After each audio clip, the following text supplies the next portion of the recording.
ইরানে ভয়াবহ হামলার প্রস্তুতি নিয়েছে যুক্তরাষ্ট্র ও ইসরায়েল। বলা হচ্ছে ইরানের বিদ্যুৎ কেন্দ্র, তেল শোধনাগার, জ্বালানি সংরক্ষণাগার এবং গুরুত্বপূর্ণ শিল্প স্থাপনাগুলোকে লক্ষ্য করে চলতি সপ্তাহান্তেই অভিযান চালানো হতে পারে। এদিকে পাল্টা জবাব দিতে প্রস্তুত বলে জানিয়েছে তেহরানও। বিস্তারিত জানাচ্ছেন আরিফ হাসান।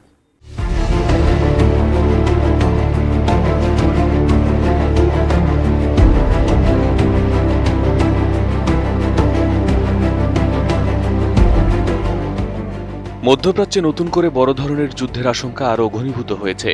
কয়েক মাস ধরে চলা হামলা পাল্টা হামলার মধ্যেই এবার ইরানের জ্বালানি অবকাঠামোর ওপর ইতিহাসের অন্যতম বড় বিমান হামলার প্রস্তুতি নিচ্ছে যুক্তরাষ্ট্র ও ইসরায়েল। আন্তর্জাতিক সংবাদ মাধ্যমগুলোর দাবি, বিদ্যুৎ কেন্দ্র, তেল শোধনাগার, জ্বালানি সংরক্ষণাগার এবং গুরুত্বপূর্ণ শিল্প স্থাপনাগুলোকে লক্ষ্য করে চলতি সপ্তাহে অভিযান চালানো হতে পারে। যদিও মার্কিন প্রেসিডেন্ট ডোনাল্ড ট্রাম্প এখনও চূড়ান্ত অনুমোদন দেননি, তবুও সোমবার আন্তর্জাতিক অর্থবাজার খোলার আগেই অভিযান শেষ করার বিষয়ে আলোচনা চলছে। ক্যাম্প ডেভিডে আয়োজিত এক মন্ত্রিসভা বৈঠকে প্রেসিডেন্ট ট্রাম্প ইঙ্গিত দিয়েছেন আরও কঠোর সামরিক পদক্ষেপের। তার ভাষায়, আমরা তাদের উপর খুব তীব্র আঘাত হানব এবং এক পর্যায়ে তারা বলবে, আমরা আর এটি সহ্য করতে পারছি না। হোয়াইট হাউসের মুখপাত্র ক্যারোলিন লিভিটো জানিয়েছেন, যুক্তরাষ্ট্রের লক্ষ্য স্পষ্ট, ইরানকে কোনোভাবেই পারমাণবিক অস্ত্র অর্জন করতে দেওয়া হবে না। অন্যদিকে পেন্টাগনের মুখপাত্র শিন পার্নেল বলেন, মার্কিন বাহিনী সম্পূর্ণ প্রস্তুত থাকলেও প্রেসিডেন্টের চূড়ান্ত সিদ্ধান্তের আগে সম্ভাব্য লক্ষ্যবস্তু নিয়ে মন্তব্য করা হবে না।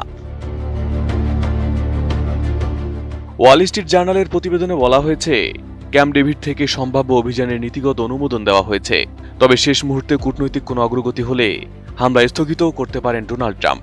এদিকে পূর্ণাঙ্গ সামরিক অভিযান পুনরায় শুরুর বিষয়ে ইসরায়েলের কাছেও এখনও চূড়ান্ত নির্দেশনা পৌঁছায়নি বলে জানান একজন ইসরায়েলি কর্মকর্তা।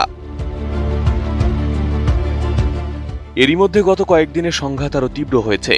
জর্ডানে মার্কিন সামরিক ঘাঁটিতে ইরানের ক্ষেপণাস্ত্র হামলার জবাবে আইআরজিসির কমান্ড সেন্টার, ক্ষেপণাস্ত্র ঘাঁটি, ড্রোন অবকাঠামো এবং সামরিক স্থাপনাগুলোতে ব্যাপক বিমান হামলা চালিয়েছে যুক্তরাষ্ট্র।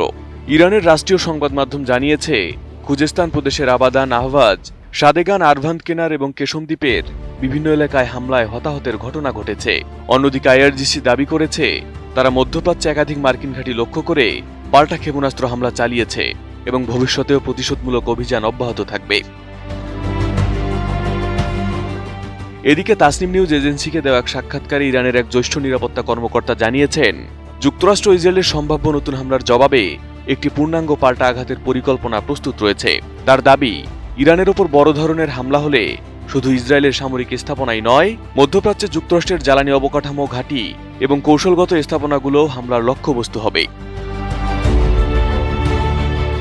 বিশ্লেষকদের মতে, যদি যুক্তরাষ্ট্র ও ইসরায়েল সত্যি ইরানের জ্বালানি অবকাঠামো লক্ষ্য করে ব্যাপক বিমান অভিযান শুরু করে, তাহলে সেটি সংঘাতকে সম্পূর্ণ নতুন মাত্রায় নিয়ে যাবে। এতে শুধু দুই পক্ষের সামরিক সংঘর্ষই নয়, হরমুজ প্রণালীর নিরাপত্তা, বৈশ্বিক জ্বালানি সরবরাহ এবং আন্তর্জাতিক অর্থনীতিও বড় ধরনের ঝুঁকির মুখে পড়তে পারে। Arif Hasan, ATN news.